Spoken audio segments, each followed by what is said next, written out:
Audience ce mercredi à la présidence du FASO, les ministres chargés de la sécurité des pays membres de l'AES, reçus par le chef de l'État, le capitaine Ibrahim Traoré.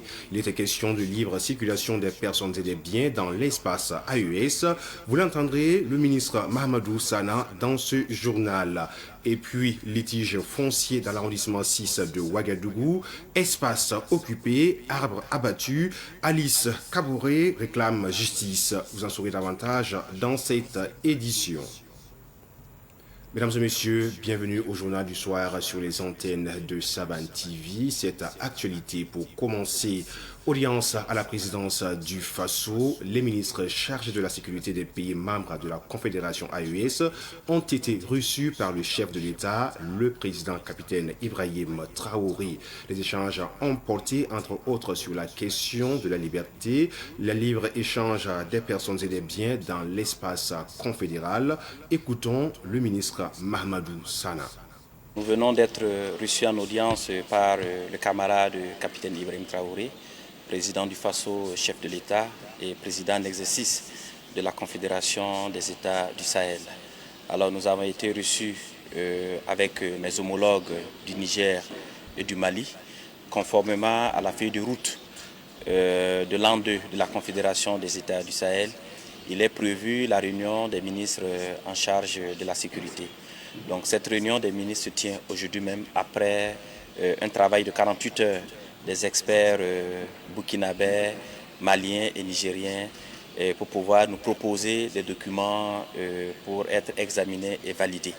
Nous sommes venus pour des orientations et des conseils avisés du président en exercice de la Confédération du Sahel. Vous savez tous que pour l'an 2, l'élément axial de la gouvernance, c'est réellement le renforcement de la libre circulation des personnes et des biens sur l'ensemble de l'espace confédéral. Donc le camarade capitaine Ibrahim Traoré a voulu bien nous donner des conseils et nous donner des orientations à ce sujet. Et il se veut que ces mécanismes que nous allons mettre en place soient des mécanismes opérationnels, soient des mécanismes plus pratiques pour que réellement la libre circulation des personnes et des biens soit une réalité dans l'espace confédéral. Au-delà de la question de la libre circulation des personnes et des biens, cette réunion aussi se veut être un cadre de renforcement de la coopération en matière de sécurité. Vous savez que l'espace confédéral est confronté à plusieurs menaces, terrorisme, criminalité transnationale, cybercriminalité, etc. Donc c'est l'occasion aussi pour nous de s'asseoir, de réfléchir et voir comment on met en place tout le dispositif et ce de façon harmonisée pour pouvoir être efficace dans la lutte contre toutes ces menaces-là. Nous allons examiner le protocole additionnel relatif à la sécurité intérieure et aussi l'arrangement technique relatif à l'harmonisation des procédures et mécanismes en matière de contrôle routier. Et nous restons toujours à la présidence du FASO. Fausse information, c'est le qualificatif donné par la présidence du FASO à une information relayée sur les réseaux sociaux faisant état d'une prétendue instruction ordonnant le retour des familles burkinabés vivant en France. Ces informations sont attribuées à des individus malveillants cherchant à s'aimer la psychose au sein de la population. Tout en se désolidarisant de ce contenu, la présidence du FASO annonce qu'elle engagera des poursuites judiciaires contre les auteurs, co-auteurs et commanditaires de cette campagne de désinformation afin qu'ils répondent de leurs actes devant les juridictions compétentes. Et suite à la refondation de l'éducation engagée par le gouvernement à travers le décret portant régime des bourses d'études, de l'enseignement supérieur et de la recherche, le ministère en charge de l'enseignement supérieur a animé aujourd'hui une conférence de presse dans ses locaux pour donner des éclairages notamment sur les bourses d'études. Écoutons le professeur Samuel Paré, secrétaire général du ministère de l'enseignement supérieur, de la recherche et de l'innovation au micro de Samuel Moko et Flore Kospori. Nous avons la bourse patriotique permettant à toute personne physique ou morale de financer directement la formation ou la recherche dans une logique d'engagement citoyen. Nous avons la bourse d'inscription qui est destinée à couvrir de manière spécifique toute ou partie des frais d'inscription académique pour les apprenants orientés par l'État. Nous avons la bourse spécifique d'indigence qui remplace l'ancienne formule générale des aides et cible les étudiants en situation sociale particulièrement difficile sur la base des textes en vigueur. Désormais, tout Burkinabé qui envisage de mener des études, une formation ou un stage dans une institution située hors du territoire national, indépendamment de la source de financement, qu'elle soit privée ou publique, personnelle, etc., doit impérativement requérir et obtenir une autorisation préalable délivrée par le ministre chargé de l'enseignement supérieur avant le début effectif de son parcours. Elle vise à mieux contrôler la qualité des profils formés, à aligner les compétences extérieures sur les besoins stratégiques du pays, à asseoir une base de données sur les compétences disponibles pour une meilleure valorisation. Ce dispositif permet également de protéger tout enfant burkinabé contre des velléités d'endoctrinement. La demande se fera en ligne. La demande, aujourd'hui, c'est comme on peut vous dire, le communiqué va préciser, elle est gratuite. Mais vous savez qu'au Burkina Faso, quelquefois pour les demandes, il y a des timbres de 200 francs qu'il faut coller sur la demande. Et aujourd'hui, avec la digitalisation, on peut même acquérir ces timbres-là en ligne. Il n'est pas exclu que donc dans ce cadre-là, la demande à déposer soit timbrée. Sinon, tout le reste du processus, c'est vraiment sans aucun frais. Sera gratuit et en ligne. Suite aux inondations survenues le 23 juin dernier à Houndé, le gouverneur de la région du Guigoko, accompagné d'une délégation composée de la Brigade nationale de sapeurs-pompiers et du commandant de la 2e région militaire, s'est rendu auprès des familles des victimes. Cette visite a permis d'exprimer la solidarité des autorités, de sensibiliser les populations aux risques liés aux fortes pluies. Un rappel, 5 personnes avaient tragiquement perdu la vie, emportées par les eaux torrentielles dans la province du Tui. Le point avec Nongatida, Thomas Sondo de Savane Media West.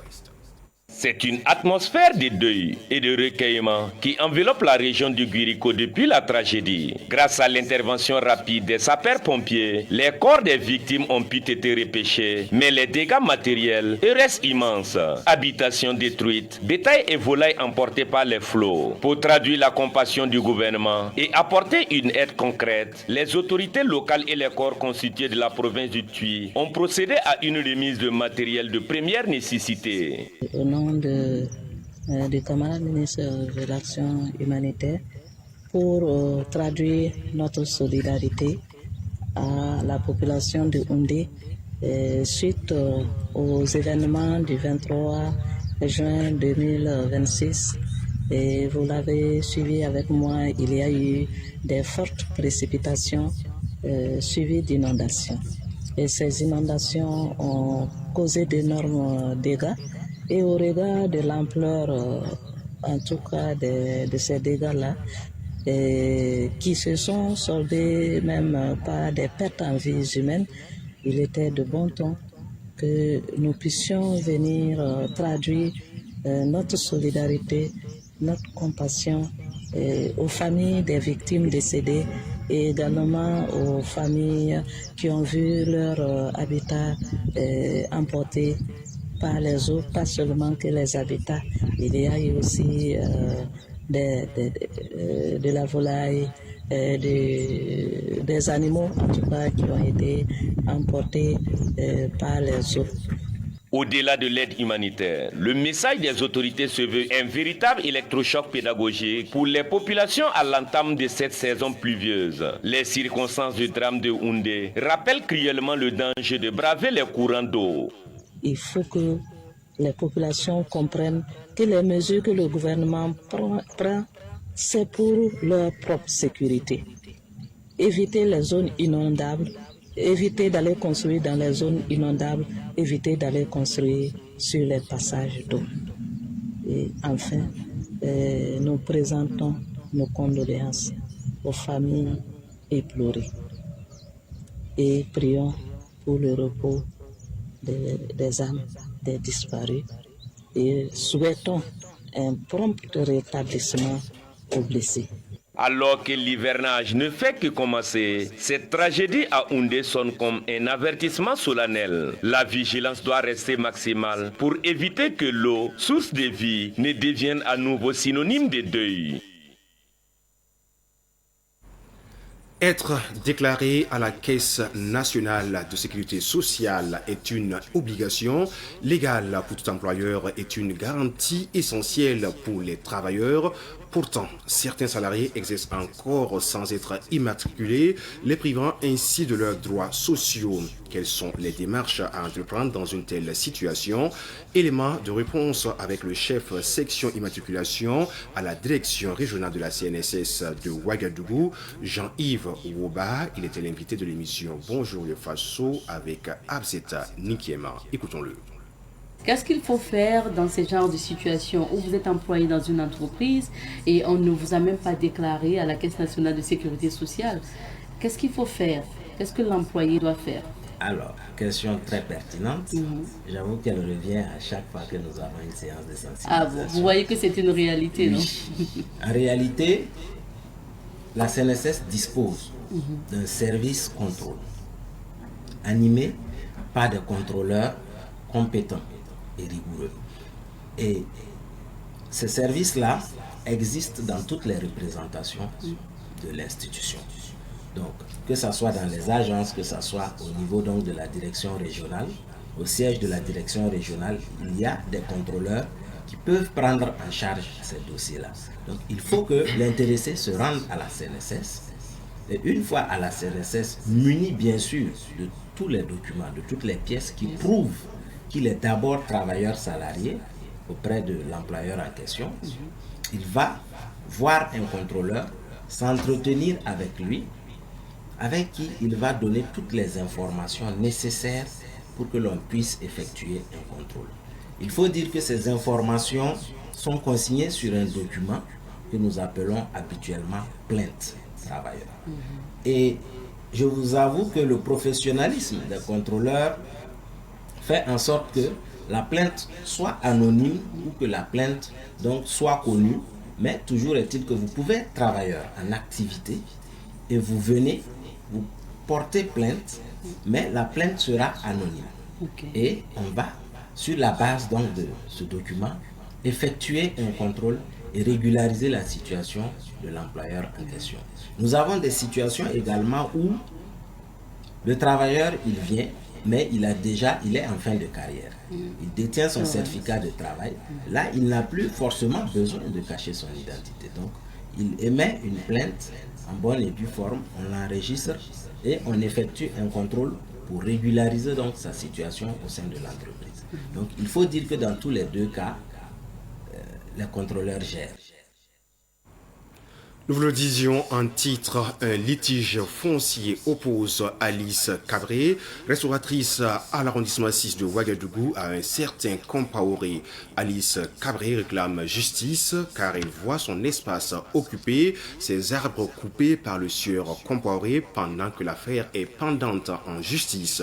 Alice Cabré s'exprime au micro de Ahmed Joël Compaoré. Je suis victime d'injustice.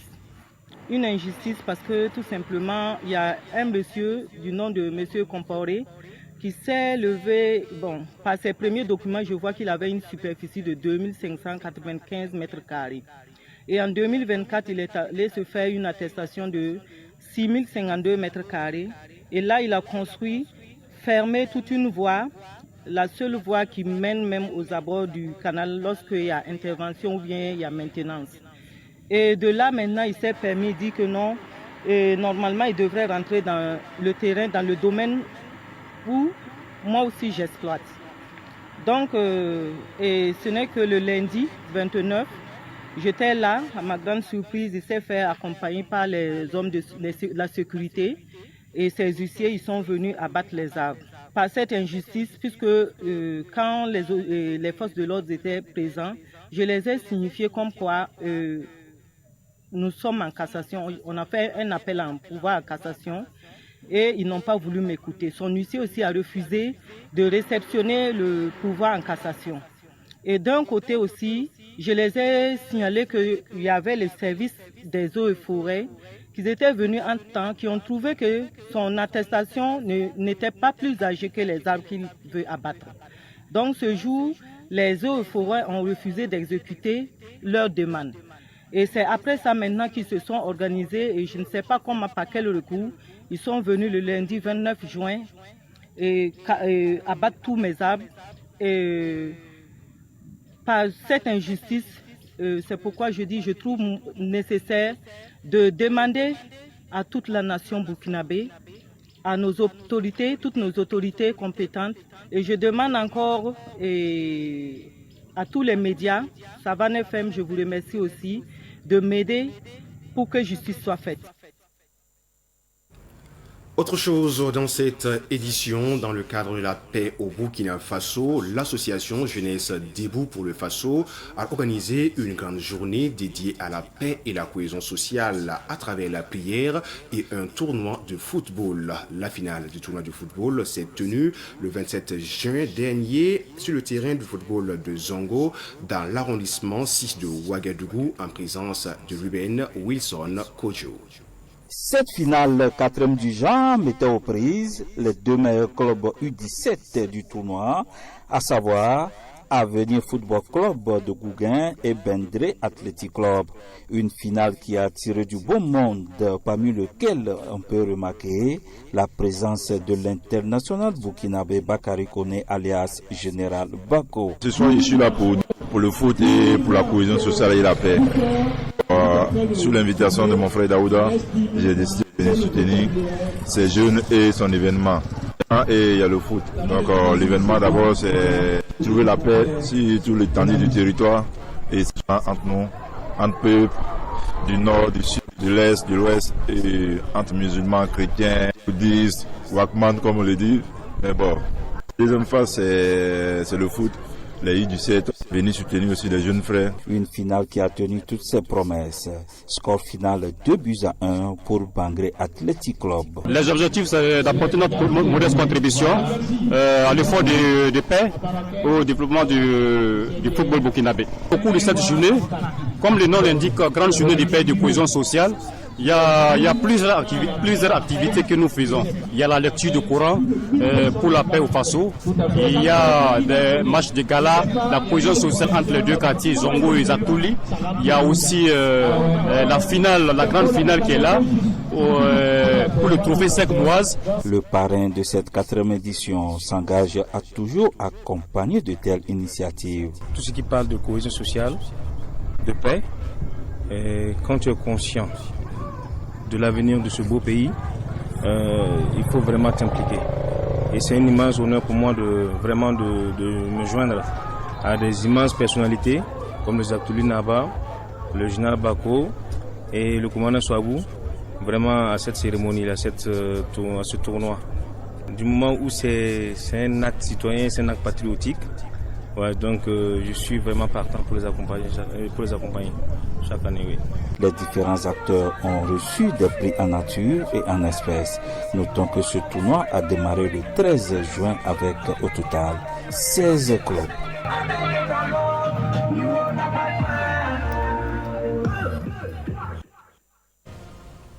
Vive la paix, vive la cohésion sociale autour du sport qui unit les fils et filles de cette nation. Mesdames et messieurs, c'est la fin de cette édition. Merci à vous qui l'avez suivi. On vous retrouve très prochainement, toujours avec le même plaisir et la même passion qui nous anime. Excellente suite de programme à toutes et à tous.